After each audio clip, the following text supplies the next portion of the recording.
नमस्कार श्रोतावृंद, चलतु आज शुणा जड़े महान भक्त साबता माली विषय रे। पंडरपुर ठारू 10-12 माइल दूर रे अरण्य भेंडी नामक एक ग्राम थिला। भक्त साबता सही ग्राम रे रहुथिले।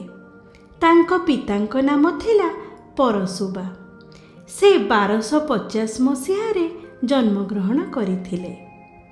साबता मालीर काम करुथिले एवं बनमाली श्री विठ्ठलंकर भजन रे सदा सर्वदा मग्न रहुथिले। थरे संत ज्ञानेश्वर एवं श्री नामदेव श्री विठ्ठल भगवानंक सह कूर्मदासंक सह साक्षात करबाको जाउथिले। समस्ते जेतेबेले अरण भेंडी ग्रामर निकटवर्ती होई गले, सेतेबेले भगवान विठ्ठल संत ज्ञानेश्वर एवं श्री नामदेव को कहिले, तुमे दी जण टिके एठारे अपेक्षा कर, मु टिके मोर भक्त साबता को देखा करी आसुछि।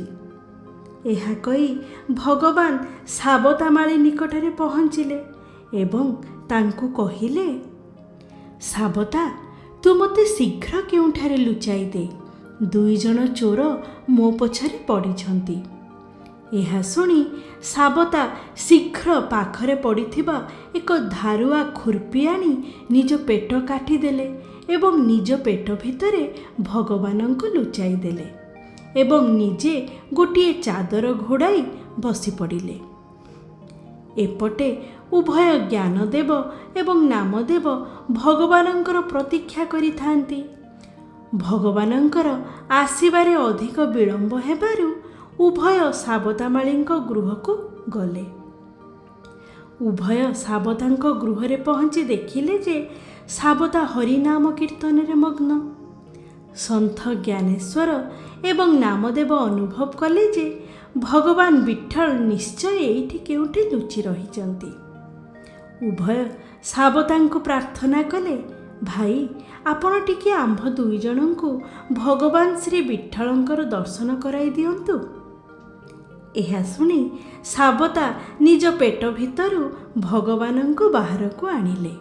एहा देखि संत ज्ञानेश्वर एवं श्री नामदेव जी प्रेम भावरे गदगद होई पड़िले। एही बळी जणे महान भक्तिर अधिकारी थिले साबता माली। से हरिनाम कीर्तन को ही जीवनर सर्वस्व बोली ज्ञान करिथिले। से सर्वदा कहूथिले, विठ्ठल नाम कीर्तन ही जीवनर श्रेष्ठ धन। भगवानंक नाम जप करी करी साबता 1295 मसीहा जुलाई मास 12 तारिख रे समाधि लाभ करिथिले। यह थिला जणे महान भक्त साबता मालींक कहानी।